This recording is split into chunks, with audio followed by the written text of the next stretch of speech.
Hello guys, welcome back to my channel Sunitha talk. So Interlink app గురించి 4 update అయితే నేను మీ ముందుకు తీసుకొచ్చాను. ఇవైతే మనకి మార్చ్లో వచ్చే అప్డేట్ అండి. సో ఆ ఏ అప్డేట్స్ వచ్చాయి ఏంటి అనేది ఇప్పుడు నేను మీకు ఫుల్గా ఎక్స్ప్లెయిన్ చేసేస్తాను. నెంబర్ 1 అప్డేట్ ఏంటంటే పర్సంటేజ్ వెరిఫికేషన్.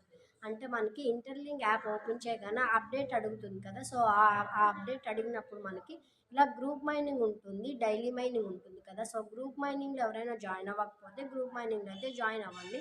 సో డైలీ మైనింగ్లో మనం ఎంతసేపు యాక్టివ్గా ఉంటున్నామో మనకి ఇలాగ అక్కడ కొన్ని ఇట్స్ లైక్ మన గ్రూప్ మైనింగ్ దగ్గర అండ్ డైలీ మైనింగ్ దగ్గర కొన్ని పర్సంటేజ్ అయితే మనకి ఉంటాయి కదా. సో ఇలాగ 90% ఉన్న వాళ్ళకైతే ఫాస్ట్గా వెరిఫికేషన్ అనేది అవుతుంది. అంటే ఒక 50% ఉన్న వాళ్ళకైతే లేట్గా వెరిఫికేషన్ అవుతుంది. అంటే ఎలాగంటే ఇప్పుడు మనకు ఇలాగ అంటే 90% ఉన్న వాళ్ళకి ఈ మంత్లో వెరిఫికేషన్ అయితే ఇలాగ 40-50% ఉన్న వాళ్ళకి ఈ అంటే నెక్స్ట్ మంత్ అవుతుంది. సో మనకి ఎవరికైతే 90% అండ్ ఎవరైతే ఎక్కువగా మైనింగ్ చేస్తూ డైలీ యాక్టివిటీలో ఉంటారో వాళ్ళకైతే ఫస్ట్ ప్రయారిటీ ఇచ్చి ఫాస్ట్గా మైనింగ్ అవుతుంది.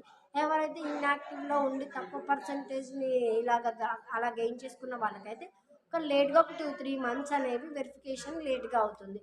అంతేకాకుండా మనకి ఇవి 6 అవర్స్ డైలీ సెక్షన్స్ ఉంటాయి. సో వాటిని అయితే కంప్లీట్గా ఫుల్గా డైలీ కంప్లీట్ చేసుకోండి. ఎందుకంటే దానివల్ల మనకి ఇట్స్ లైక్ మన ఇంటర్లింక్లో ఒక గ్రాఫ్ అనేది మనకి మంచిగా పెరుగుతూ ఉంటుంది. నెక్స్ట్ పాయింట్ ఏంటంటే మనకి ఫ్రాడ్ కాల్స్. సో మనకి ఇంటర్లింక్లో అంటే ఇంటర్లింక్ గురించి చాలా ఫ్రాడ్ కాల్స్ వస్తుంటాయి. అంటే మనం గెయిన్ చేసుకున్న కాయిన్స్ అన్ని వాళ్ళు ఏంటంటారు, మేము బయింగ్ చేస్తాము, సెల్లింగ్ చేస్తాము, లేకపోతే మీకు ఇంకా కాయిన్స్ కావాలంటే కొంత మనీ ఇవ్వండి, మీకు కాయిన్స్ ఇస్తాము.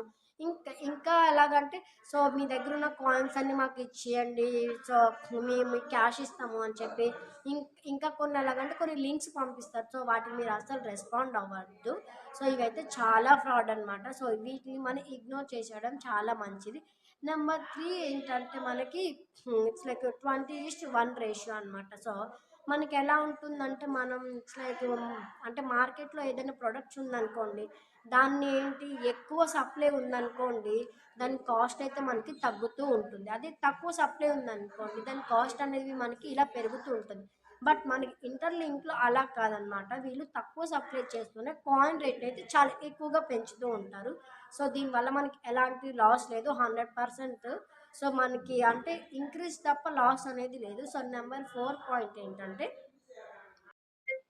ఫోర్త్ ఫోర్త్ అప్డేట్ ఏంటంటే ఓటీసీ అంటే ఓవర్ ద కౌంటర్. అంటే క్రిప్టోలో బయింగ్ అండ్ సెల్లింగ్ చేయకుండా ఒక 2 పార్టీస్ ఉన్నాయనుకోండి, అవి ప్రైవేట్గా dealings and buying and selling ప్రైవేట్గా చేసుకుంటారు. ఆ, ఇంకొక ఎగ్జాంపుల్ ఏంటంటే మనకి ఒక మ్, అంటే మార్కెట్లో కొన్ని కొన్ని ఫైనాన్స్ బుక్లో లిస్టింగ్ కాకుండానే ఇవి బయట మార్కెట్లోకి వచ్చేస్తూ ఉంటాయి అన్నమాట కొన్ని ప్రాజెక్ట్స్. సో అవేంటంటే ప్రైవేట్గా డైరెక్ట్గా అంటే వాళ్ళిద్దరు బయింగ్ అండ్ సెల్లింగ్ చేసుకుంటూ ఉంటారు. మనకి ఇంకా ఇంటర్లింక్ యాప్లో మనకి కాయిన్స్ అయితే లిస్టింగ్ కాలేదు. సో మనం అయితే బయింగ్లో దిగి బయింగ్ అండ్ సెల్లింగ్ చేయకూడదు. సో ఇందులో కాయిన్స్ ప్రైస్ ఎక్కువగా అంటే కాయిన్స్ డిమాండ్ ఎక్కువగా ఉందనుకోండి, ప్రైస్ కూడా ఎక్కువగానే ఉంటుంది. ఇది ఓటీసీ అన్నమాట. సో నా ఛానల్లో ఇంటర్లింక్ యాప్ గురించి ప్రతిదీ అప్డేట్ అయితే ఇస్తూ ఉంటాను. లైక్ చేసి షేర్ చేయండి. మీకు ఇంకా ఇంటర్లింక్ యాప్ గురించి ఇంకా ఏమైనా అప్డేట్ కావాలి, ఏమైనా డౌట్ ఉంటే నాకు కామెంట్ సెక్షన్